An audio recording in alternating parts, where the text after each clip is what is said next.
One piece of advice you would give to Armenian entrepreneurs in this day and age of AI, which is rapidly evolving? From a very practical stuff, learn prompt engineering. It's very important, like prompt engineering. Learn the language of working with AI, of building your own AI or shaping your own AI. I heard it from Sam Altman recently, and it was something like about it's possible that there will be one person, $1 billion company with AI. One person Company, which is a $1 billion company. Oh, wow. Yeah, so with AI, it's possible. For that, you need prompt engineering, for sure. If you are not technical, at least you need like a prompt engineering. So that's why prompt engineering is super important.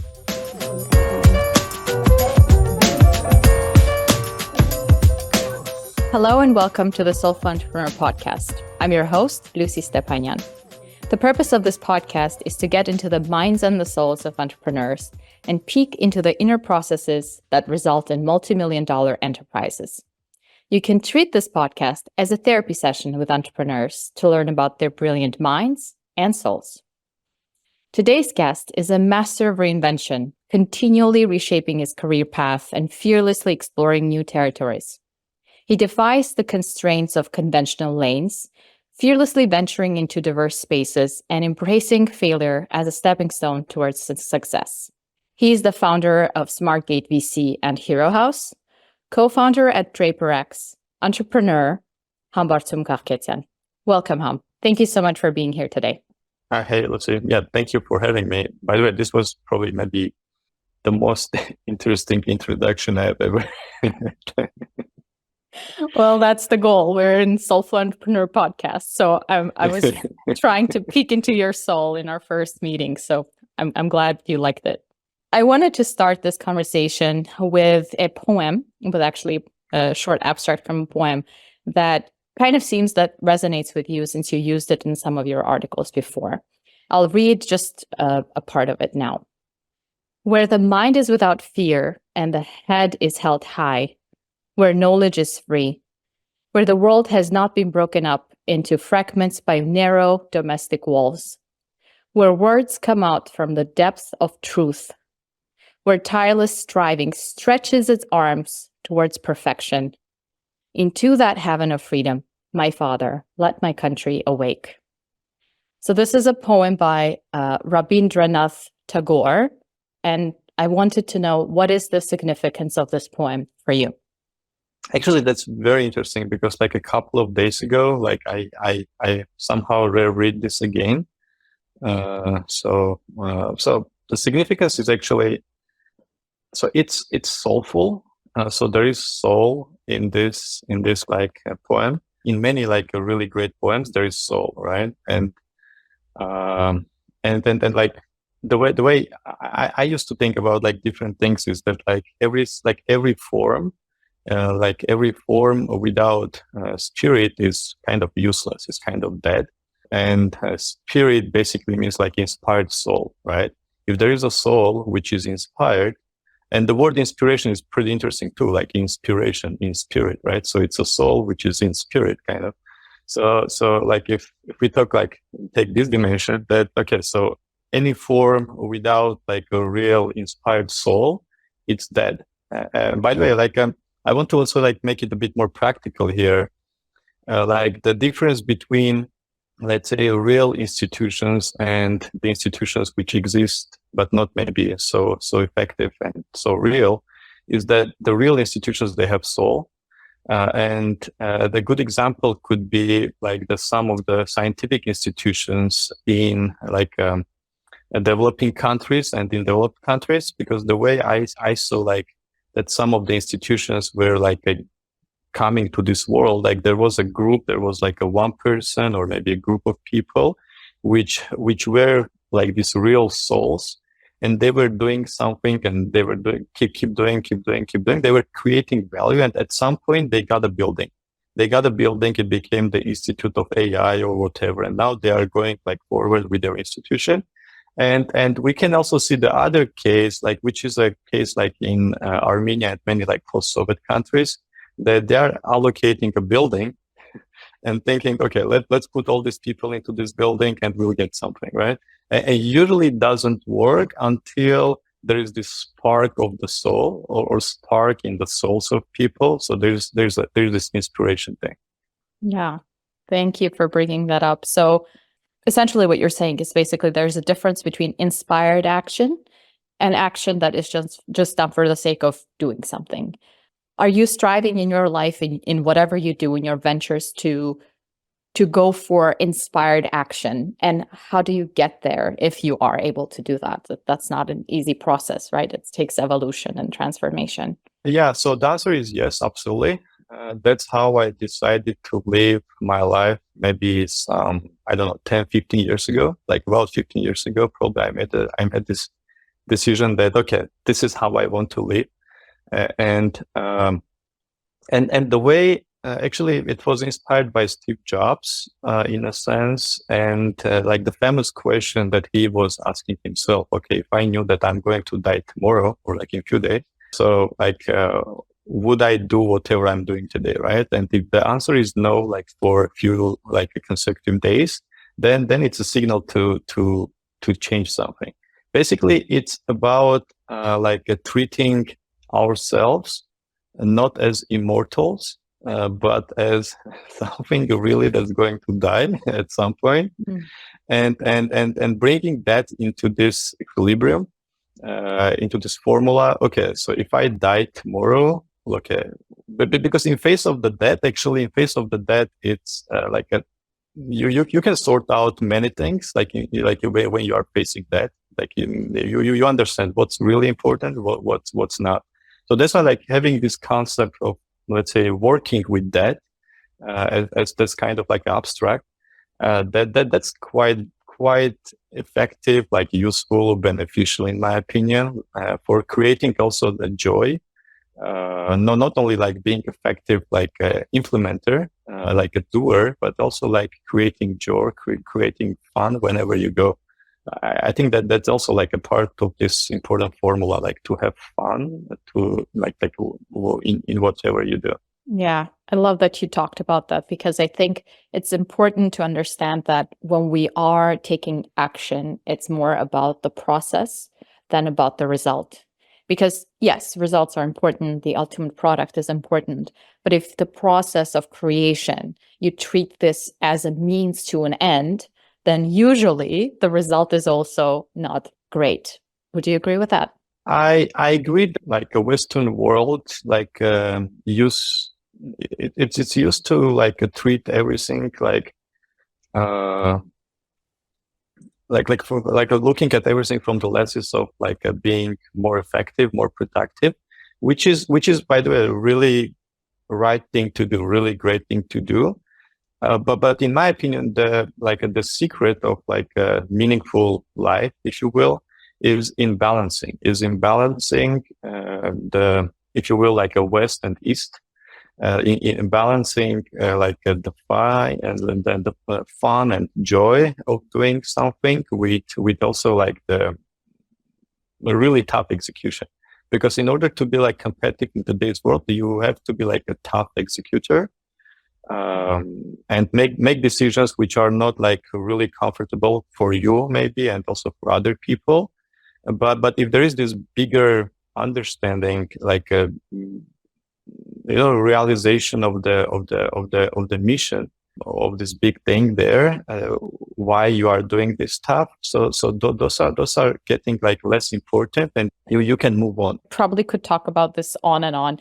But one thing that I'll say, in our last podcast with Sarah and Jargolian, we talked about the balance between being and doing, exactly what you're talking about, and being in a sense that you're enjoying, you're full of life, you're there, you're still, and then doing in a sense of you still have to be a productive member of the society and to do and execute and produce. So I think that's the balance that you're talking about, I think. Yeah, because that's what's healthy. And we want to be healthy. We want to be healthy, like externally, internally, right? And that's why we need it. We can't ignore like the external life, which is about execution, being productive, and we can ignore the internal life.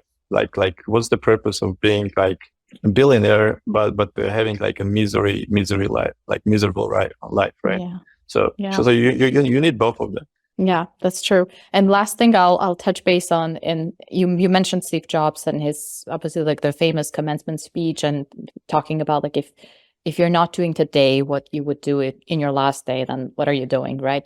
I think I have a kind of a conflict with that because some people might take it, well, I have to enjoy today and do everything that's enjoyable, meaning that I can go have fun, travel, eat as much as I want, and just indulge in pleasures.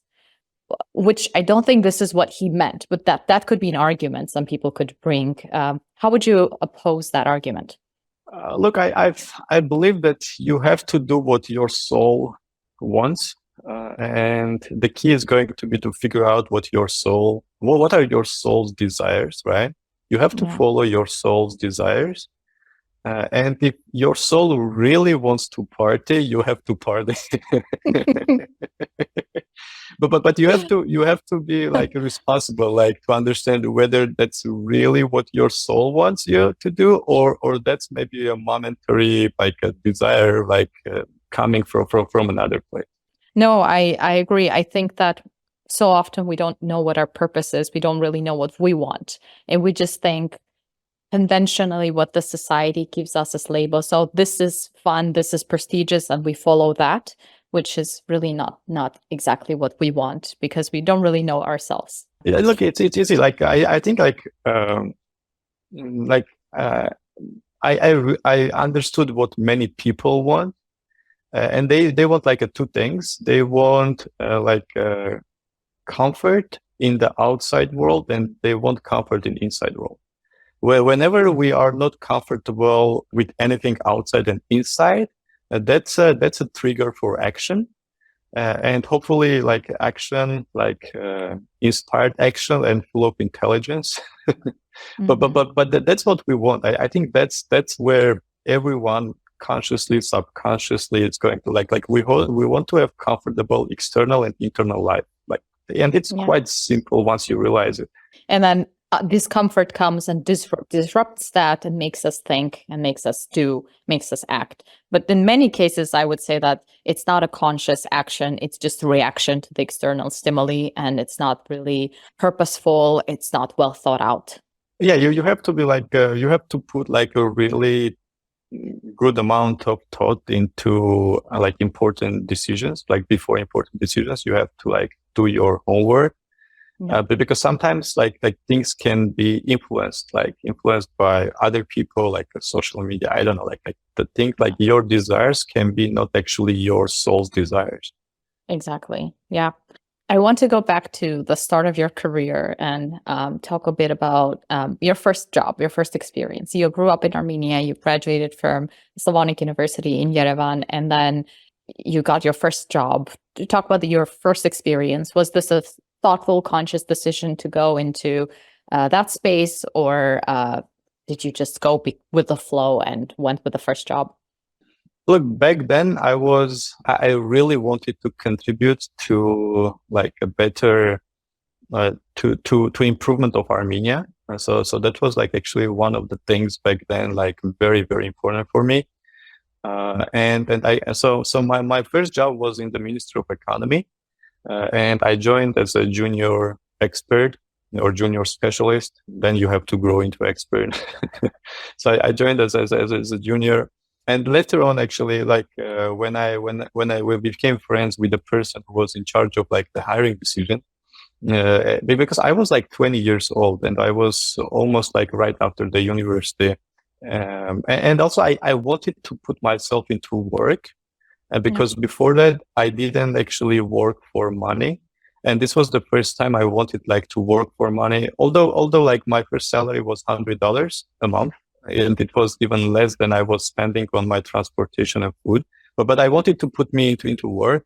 So that's why, okay. So when we became friends with the person who made the hiring decision, I asked her, okay, so look, I saw many better candidates actually during the interviews. I saw people coming and going while I was waiting my turn.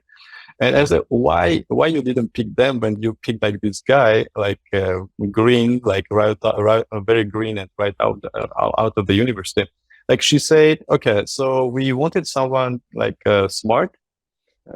We wanted someone to have like a certain level of like a command, like English, and we wanted someone hungry, and you were like perfect like with these three categories. You knew some English. You were before that I did like a work and travel that also helped to improve a bit my English.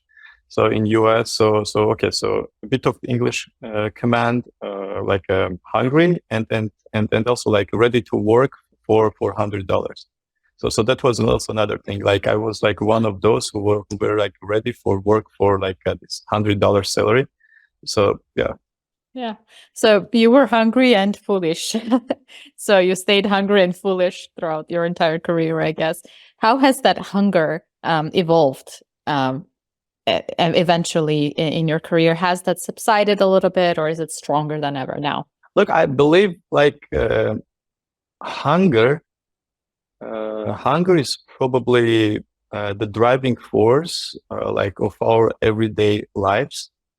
Like if you think about like what's really important for us to live, that's like the air, but we don't really appreciate air because it's free and we take it as granted. And it's also autonomous, right? So we don't put effort.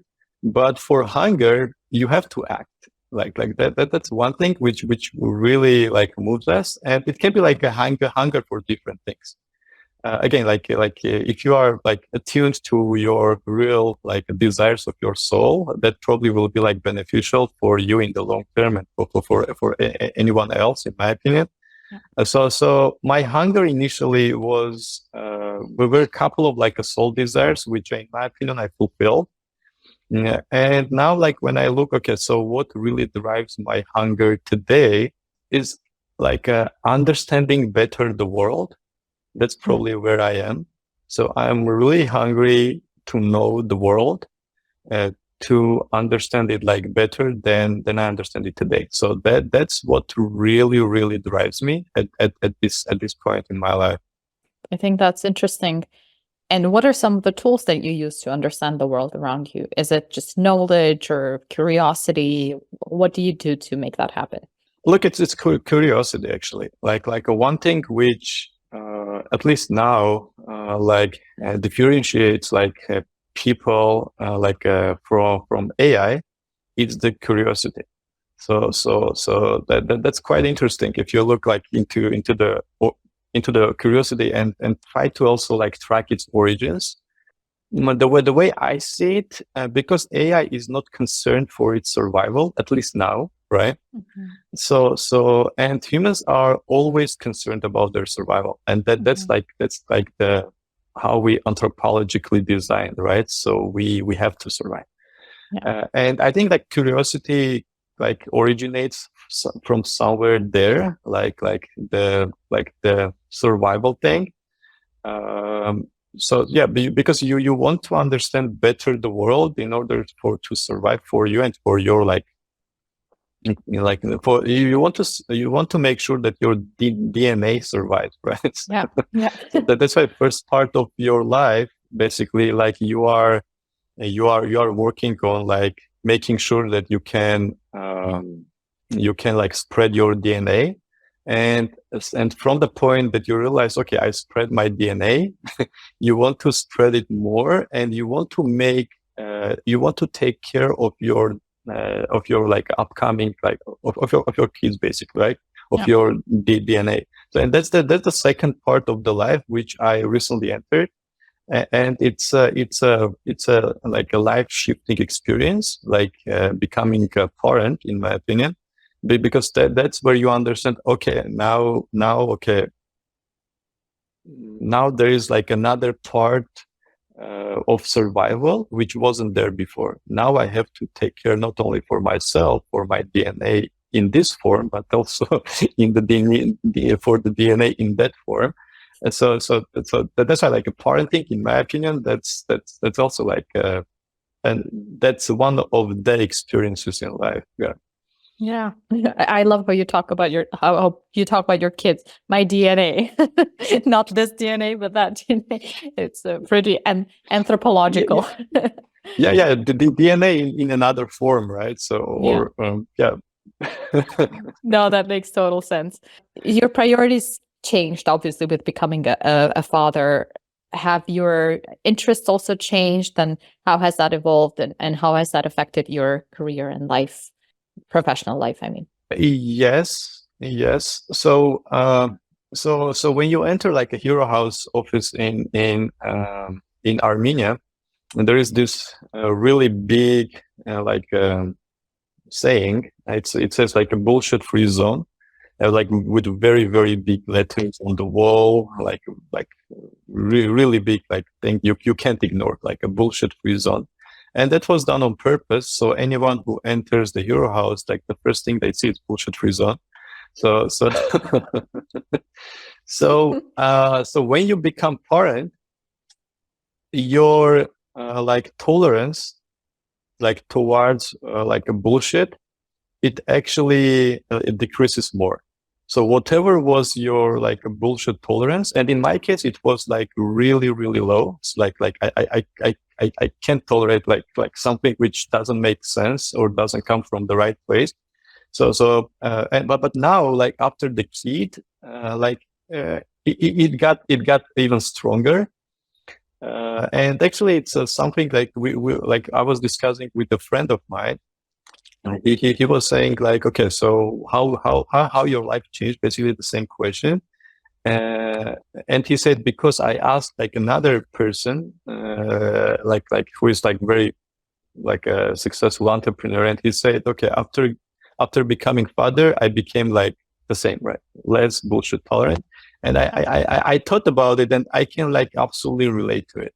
I can absolutely relate to it because before becoming a parent, you are maybe fine with the state of your DNA. Okay, I secured the world in a way that my DNA is now like safe or secure.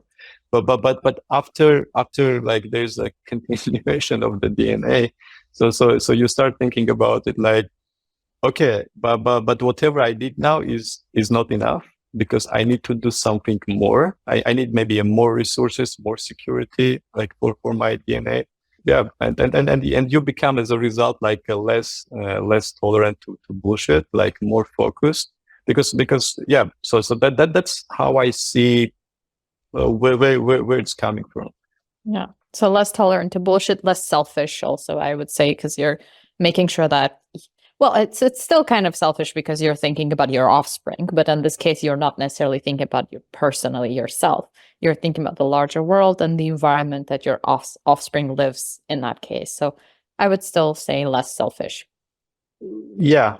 Look, so selfish. Like I know that that's word selfish has this like a negative meaning very often. Yeah. That it's a bad thing to be selfish, right? But I think you have to take care of yourself, right? Yeah. And that comes as your number one priority, and it should be very clear. Like for me, if Lucy is taking care of herself and it's her number one priority, that's so normal. That's very normal, and that's how it should be.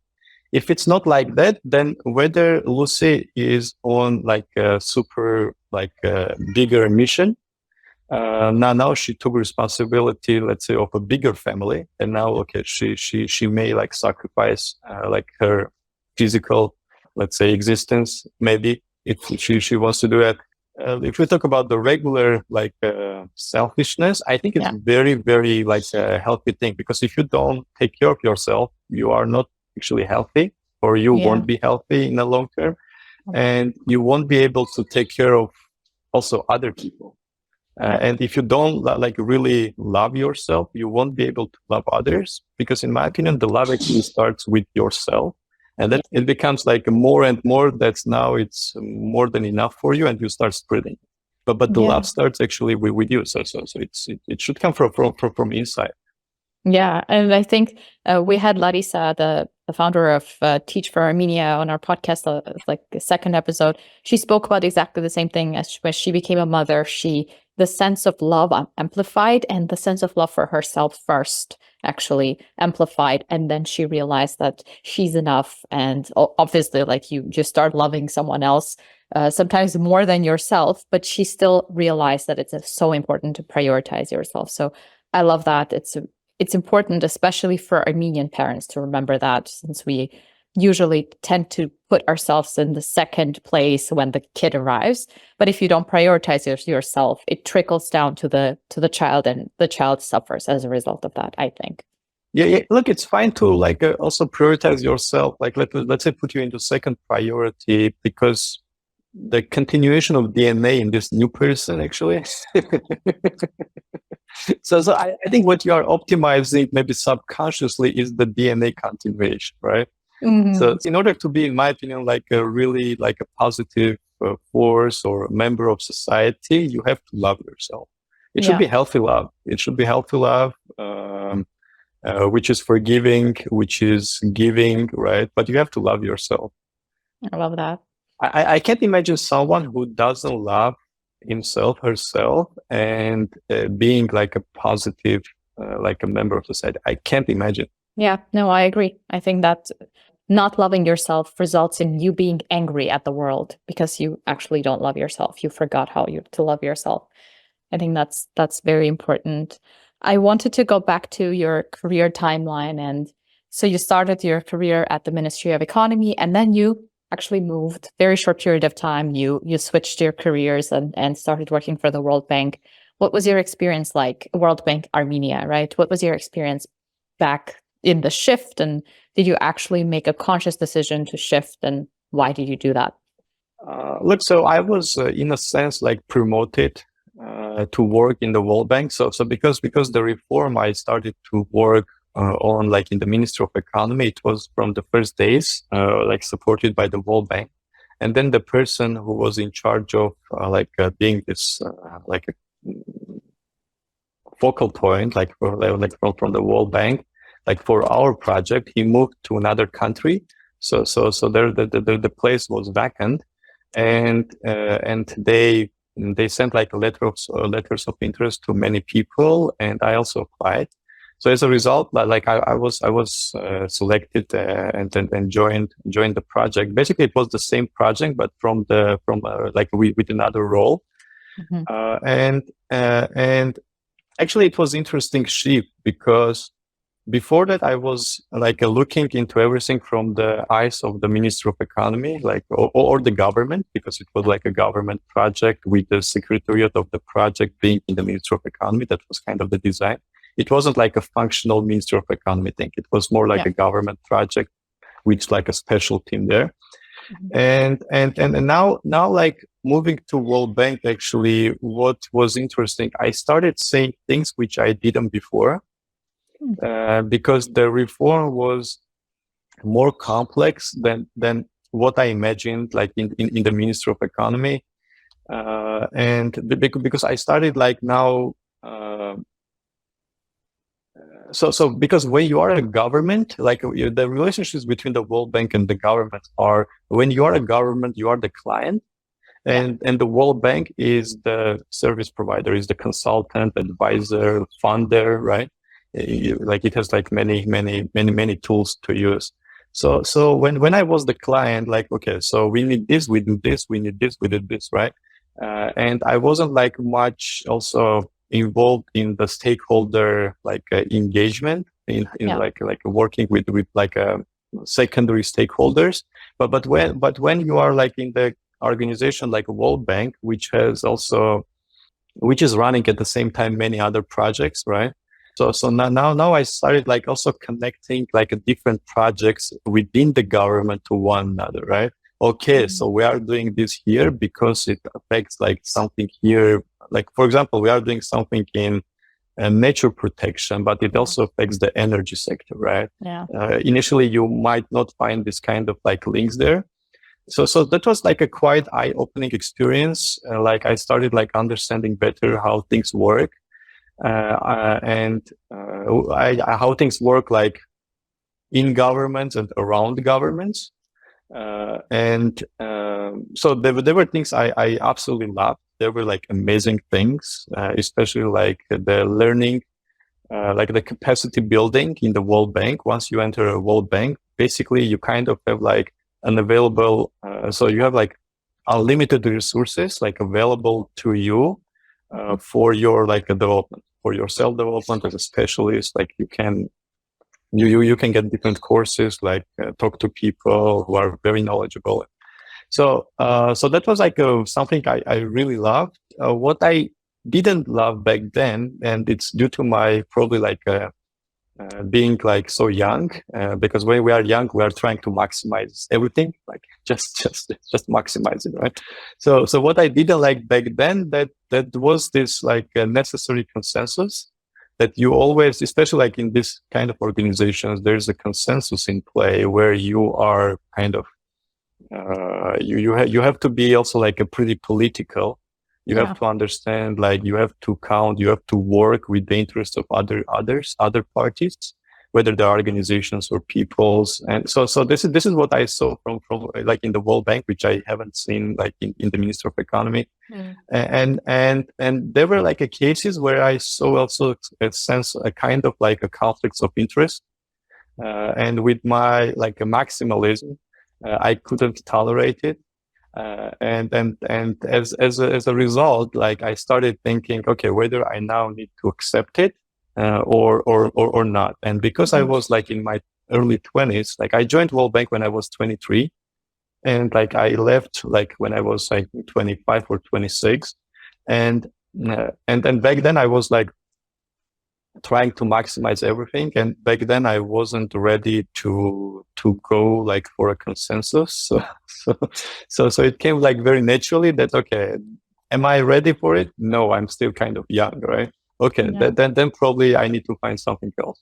And that's when I started looking into tech, actually, because tech was it seemed to me like something which has like a huge potential. So I started like looking more into tech. So that's how also like how I joined the World Bank, and that's how I also decided to depart the World Bank. Yeah. Well, I think the departure from the World Bank is super interesting because first you found this boot camp at Draper University and you decided to do it, right? And then after that, you quit your job. So tell me, after you quit the World Bank, what was this experience like for you? Well, you just freshly finished the boot camp, you returned back, you have some ideas about the tech space and where you want to go, but you don't really have a clear-cut plan. What was this experience like for you? Look, I think I was like one of the first like people in Armenian startup ecosystem as a movement. Like besides like a couple of very successful companies like which were created before. So it started like around 2013, probably, like 10, 11 years ago. And back then, the Armenian startup ecosystem was maybe about 20 people, whether people with some ideas, like very green entrepreneurs, or some people who already did some service business, like built like a small developer shop, and now they want to build a product, etc. So this was like Armenian startup ecosystem, like in 2013 or so, and it was about like 20 people actually. Like it was about like 20 people. The active crowd was about 20 people. It was like such a small group that we were gathering in someone's office, and that was it, right? Or we were even gathering like in someone's place, like actually going to someone's apartment. And back then, so the source of knowledge, the main source of knowledge for us was TechCrunch. Like TechCrunch articles were the main source of knowledge. Like we were reading like different articles, and when we meet, let's say every week or so, like we were discussing, okay, I read this, and they were saying this, and so this was it. This was it, and some people also were building something. So this was the Armenian startup ecosystem, like in early days. And for me, it wasn't enough. These articles are not enough. So there should be something more. And I was like subscribed to different newsletters as part of this learning process. And in one of the newsletters, I saw like about the Draper University, kind of like article about it and stuff. And I went through it. It resonated with me. I saw that, okay, this is really interesting. It's in the heart of the of the Silicon Valley, the tech mecca, if you will, right? It's founded by one of the most prominent investors, like venture capitalists. And he seems to be really sincere in the promotional video. And also I like the activities I saw in the promotional video. I said, okay, I want to give it a try. So I want to go to Mecca, right? So I was in the search of my truth, of my startup or truth, right? So because I started worshiping the entrepreneurial spirit, if you will, right?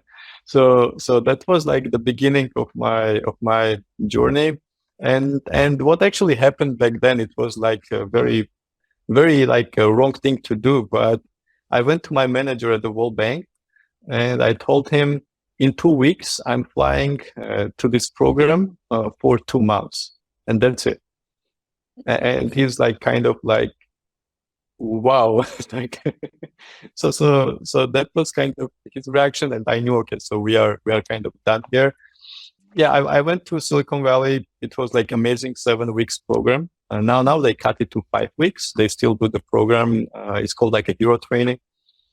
So it was like 7 weeks before, like back then, and I loved it. Like it was so inspirational. Yeah.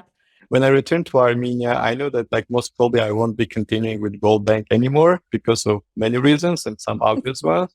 And eventually what happened, I quit like formally the World Bank after 1 month after my return. If I look at it from like a rationality like point of view, it absolutely doesn't make sense. Absolutely. Like it's not like in any universe, it doesn't make any sense. But that was what I was feeling is the right thing to do. I have the energy, I am inspired, and I love this new thing. So this is what happened back then. And I started working on a company. It wasn't even a company, so we didn't like even end up incorporating it, but it was like a product, which was like a more like a crowdfunding product. But as we developed it further for Armenian market, it became more like a donation platform to have some product market fit. So it ended up like becoming, as a concept at least, like a more like a donation based project. So I took the project to back to Silicon Valley, to like Drapers, and they basically told me, like, hey, you know, like we kind of invested in this field like 5 years ago. Like you are a bit late, but we like you. If you want to stay, just be around. We'll give you like a free accommodation, which is a big thing in the Silicon Valley. In return, you just mentor, share your experience, like the World Bank experience. Some like we help with financials and stuff like the startups which are going through our program. Like basically becoming sort of like a financial mentor. So if you want to stay and mentor, which is like a super part-time, maybe 1-2 hours, like a day or so. So I had also plenty of time like for me to look for something else. So that was kind of the agreement. I said yes. So that's when that's when I started like spending more time in the Bay Area. So that was already like a beginning of 2016. And that's how also I started like engaging myself more with the Armenian tech ecosystem from the US side. So because back then, high tech, so Nerses had this idea of like entrepreneur immersion program. It's 1 week or 10 days program, or back then it was 1 week or 10 days program. We were doing it first time just to take like maybe about 10 Armenian entrepreneurs to Silicon Valley and LA, like probably like 3 days in LA and 1 week in the Bay Area. And so they visit like all the companies, meet the Armenians in tech, like very successful people. Like establish the connections, learn. So that was the idea for the first EIP, the Entrepreneur Immersion Program. And Nerses was doing it. I had like free time and I saw like Nerses needs like helping hands. So I could do that. I kind of like helped him to put it together. And it was like funny actually. like one of the things we were like very, very skeptic is and we need funding for it. Because we needed funding for it because we got like sponsorships and sponsorship didn't cover everything. Because the whole program was free for Armenian entrepreneurs. By the way, this is one thing that like usually like how it starts in Armenia, like around Armenia, right? So you do something for free, and if it sticks, then okay, then there might be a market. Because if you start like if you tell these entrepreneurs, like per person, the trip cost is going to be, let's say, $3,000. Like in 2016 nope. To Armenian entrepreneurs, I mean, look, that doesn't make sense. Absolutely, that doesn't make sense. By the way, and that's where the power of diaspora, by the way, that we can reflect on that a bit more later. So that's the power of diaspora. So, but okay, coming back to this high tech story. So the part that we were very skeptic is we also wanted to gather the Armenian crowd, like of the Bay Area, for a demo day, like 400 plus people. And we wanted to sell tickets in order to cover the costs. Otherwise, like Mercedes would personally cover the costs, and that's something we didn't want to do. Although he was ready to do it, but we didn't want to do that. So that's why we started selling tickets for $100 per ticket. Oh. And it was crazy. Like in 2016, for Armenians in the Bay Area, pay $100 per ticket to come to see like a couple of panel discussions and also the Armenian startups from Armenia pitching. That was like very unusual. No one has done it. Like super uncertain, like absolutely uncertain thing. But we ended up like issuing additional tickets at the end. And by the way, we sold most of the tickets, maybe 90% of the tickets we sold during the last, like maybe a few days before the event. Wow. So you can imagine like our kind of like state before. Disappointment. Only the disappointment. It wasn't disappointment. It was like more like a fear that is going to be empty. So, but then it somehow there's some magic always in this kind of things at the last moment. There's some magic, and it worked out well. So we even sold more than we initially planned, and we covered the costs so successfully, like end to end. But that was like a fun experience, and it was also like very empowering for, in my opinion, for the whole Armenian ecosystem, because we ourselves, not only like nurses and myself, we saw, okay, we maybe can do something bigger from here. And that's what high tech is trying to do today, right? Like empower people, like bring this spark back, inspire the souls to do more, to achieve more, which is like absolutely possible. But the main issue is ourselves, right? If we have the enough, whatever is required, to get inspired. And so that's kind of like, okay. So that was like how like I started engaging more with the Armenian ecosystem in the Bay Area. I'm going to stop you right there and back it up a little bit, because this is an amazing story, but there's some parts that I want to unpack. One is, so you left the World Bank and you did the boot camp, you returned back to Armenia, and the state of uncertainty, and when you were you had a great job, you had decent salary, and now you're left with basically nothing, right? Just an idea of what you want to do, but really nothing concrete and specific. I want to turn to that and just talk about the idea of something that Robert Greene, one of my favorite writers, talks about, which is death ground. So it's the idea that when, let's say, soldiers fight in a war, and let's say behind them, there's just ocean or mountains. So there's nothing. There's no way they can go back. They fight so hard that either they die or they win. I think what you did in that situation, obviously it wasn't like a death situation in itself, but it was like, I left the World Bank, I left some prestigious job, and now I'm faced with the reality where I have to do everything possible to find my way in a tech space.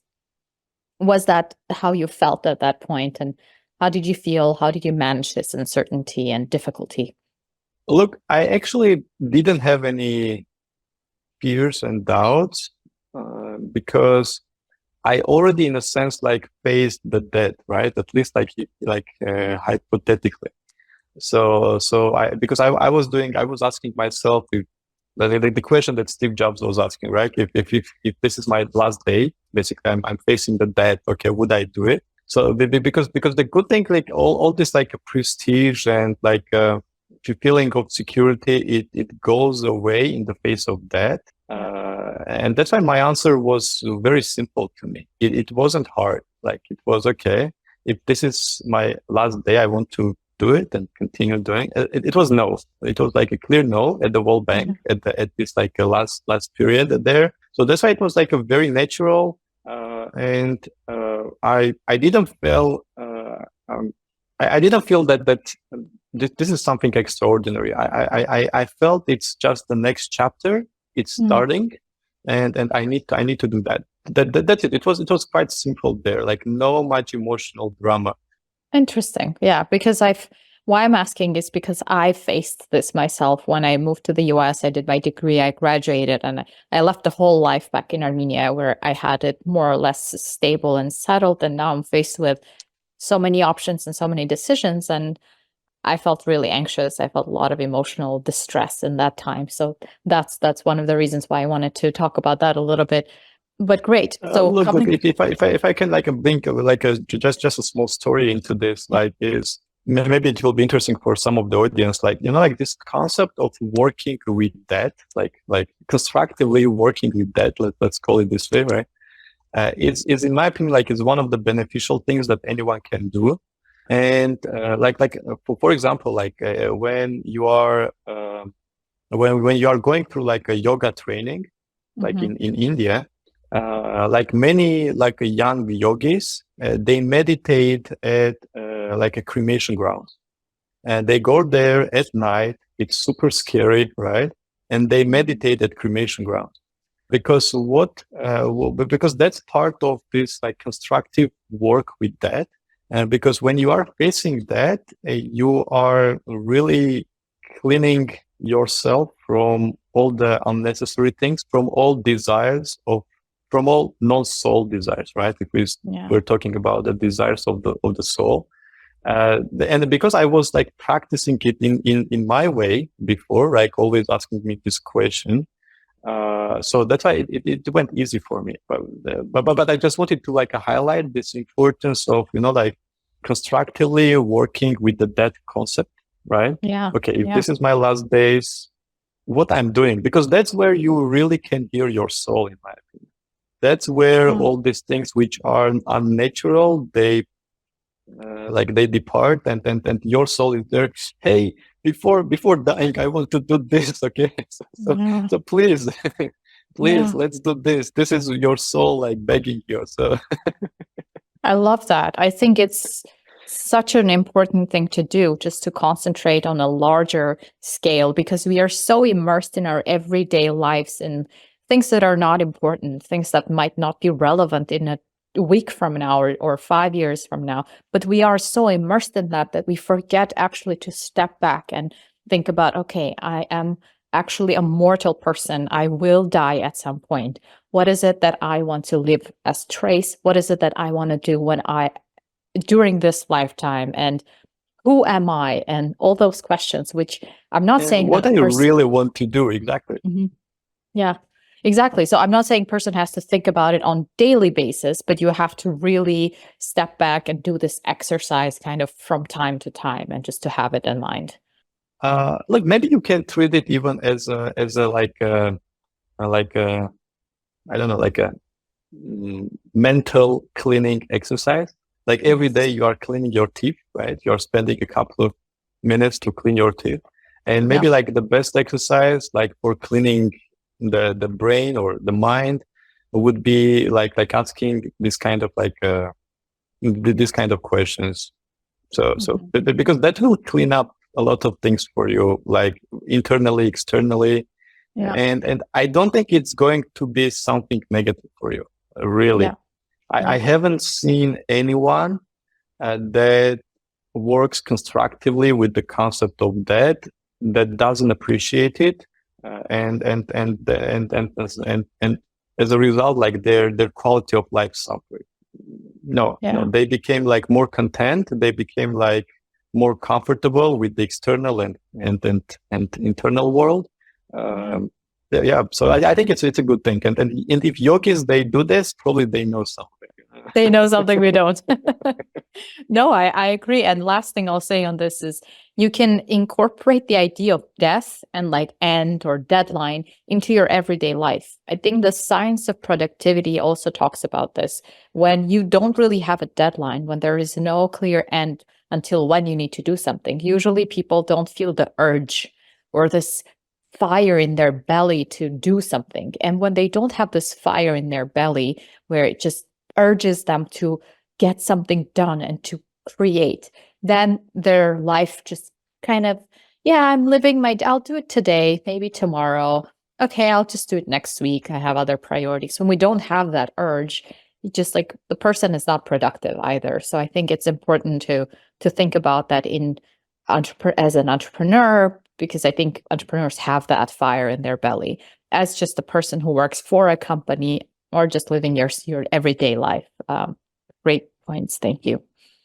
Yeah. Listen to your heart, right? Basically, that's what we are talking. Listen to your heart. Listen to the desires of your soul, right? So however you want to put it. Yeah. Yeah.